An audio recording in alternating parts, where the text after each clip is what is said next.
The general's hand came down like a storm, fingers coiled into her hair, sharp and unrelenting, yanking her backward with the kind of authority that demanded obedience. The murmurs of the crowd froze into silence. Boots scuffed against concrete as soldiers shifted uncomfortably, their eyes darting between the towering figure of the general and the woman he held captive by sheer force.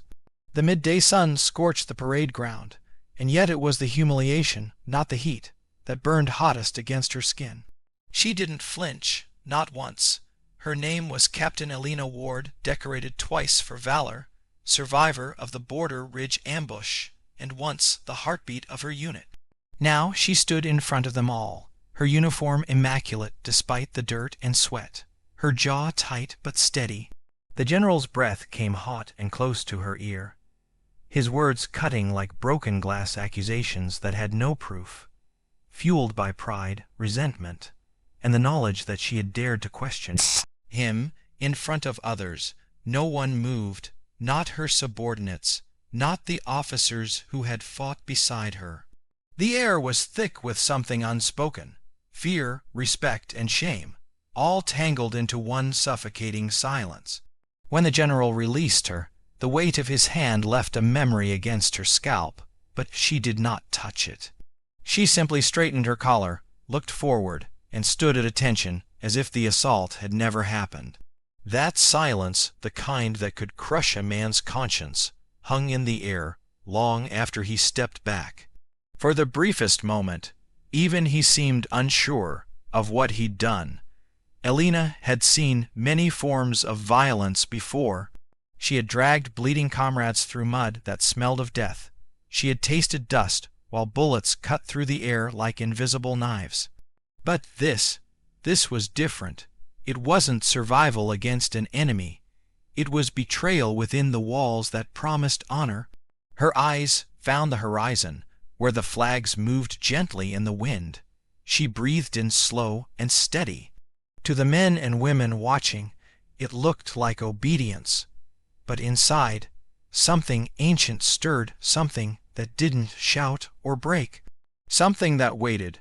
Before that day, she had been the pride of the 89th Regiment, the one they said had nerves of steel and the calm of a saint. Raised in a small town on the coast, Elena had grown up watching the sea swallow the horizon each evening, its vastness whispering lessons of patience and endurance. Her father, a mechanic, used to tell her, "Power doesn't need to roar, kid. The tide doesn't ask permission before it moves the earth." She carried that lesson through every mission. Through the night they lost their medic to shrapnel, through the ambush that claimed her best friend, Daniel. Through the moments when she could have screamed but didn't, because she knew that silence could do what shouting never could. It could listen, learn, and then strike when the time was right. But patience, like honor, was a dangerous weapon in the wrong hands. The General Arthur Kellerman was a man drunk on authority. A veteran himself, once respected, now feared. He saw in Elena what he despised most, strength without permission. Her name had become known beyond the base. Her leadership during the Border Ridge operation had saved 26 soldiers. Newspapers called her the Quiet Captain, and every mention of her was a reminder that Kellerman's command had been overshadowed. That afternoon, his rage had found its outlet. Rumors spread like wildfire through the barracks. Some said she had disobeyed orders. Others whispered that she had reported him for falsifying mission reports. Whatever the truth, everyone knew that touching a subordinate, let alone dragging one by the hair, was an unforgivable act under military code. Yet the silence that followed spoke volumes. The officers filed their reports. None mentioned the assault. The next morning, the air felt different. The base, usually alive with early drills, carried a heavy stillness. Elena reported for duty as if nothing had happened. She wore her uniform crisp, her medals gleaming, her boots shining like mirrors of discipline. But those who looked closely could see it, the storm behind her calm eyes. The general avoided her at first, perhaps waiting for her to break protocol, to shout, to cry, to retaliate. But she didn't. She worked, trained her unit, filed her reports. Her silence became unsettling. That's when the second act of his cruelty began. He reassigned her team, split them up, replaced her with a man known for his blind loyalty. He ordered her to take inventory in the supply depot. Manual, thankless work far beneath her rank. Each new order was meant to grind her spirit down, but she followed each one without complaint, logging every detail, every signature, every unnecessary command. And then one night, as the moon hung pale over the base, she made her move, not through rebellion, not through confrontation, but through precision. She compiled every incident, every discrepancy in his orders, every violation of conduct, each corroborated with time-stamped logs, and quietly sent it through the official chain of command. She didn't whisper it through gossip. She didn't demand revenge. She simply did her duty by the book. Weeks passed, then one morning, a convoy of black vehicles arrived at the base. The insignia on their doors marked them as internal affairs. The news spread through the compound faster than the sound of boots on gravel.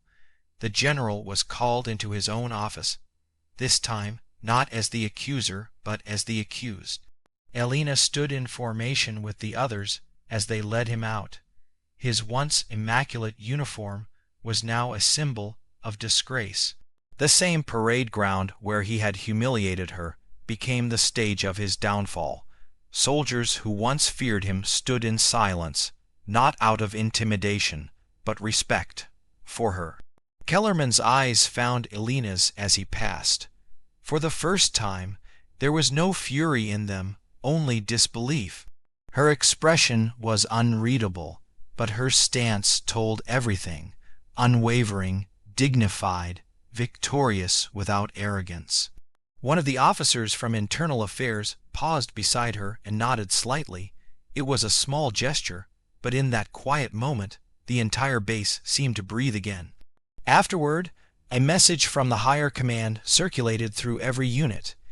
It commended Captain Ward for unwavering professionalism under duress, and for upholding the core values of integrity and discipline in the face of injustice. But what spread faster than the official notice were the whispers, the kind that carried more truth than paper could hold. They said she never spoke about it, never celebrated, never even mentioned his name again. Instead, she returned to her duties. Quietly, efficiently, her leadership now carried a new kind of power, the kind born not from authority, but from example. Soldiers began calling her Iron Quiet, and though she never smiled at the nickname, she didn't reject it either. One evening, months later, a young recruit approached her during training. He hesitated, fumbling for words before asking, "Ma'am, how did you stand there that day and not say a word?" She looked at him for a long moment, the sunset painting her face in gold and crimson. Then she said softly, "Because sometimes silence isn't surrender. It's the weight you carry until truth has the courage to speak for itself." Those words became legend on the base, written on lockers, whispered during drills, quoted in training manuals years later. They called it Ward's Law. Elena never sought attention for it. She had no interest in glory. Her strength had always been quiet, deliberate. But in her silence, she had changed everything: how soldiers saw leadership, how they understood respect, and how they recognized the invisible battles fought not with weapons, but with dignity. Years later, at her retirement ceremony, hundreds gathered in the hangar: soldiers, officers, and even civilians who had heard her story. The same flags that had witnessed her humiliation now waved above her in tribute. As she stepped onto the stage, the hall fell silent again, not from fear, but reverence. The commanding officer presenting her medal paused before pinning it to her chest. "Captain Ward," he said, his voice steady, "you taught this base that silence can be louder than rage." For the first time in years, she smiled. As she looked out at the sea of uniforms, her gaze lingered on the young faces who had never known her before that day. She hoped they'd never have to learn the lesson the way she did. When the ceremony ended and the applause faded, she walked to the edge of the parade ground. The breeze tugged gently at her hair. Somewhere in the distance, a flag cracked in the wind, the same flag that had hung limp that day when she stood alone. Now it moved freely, and though no one saw it, she whispered into the wind, "It was never about winning. It was about not losing myself."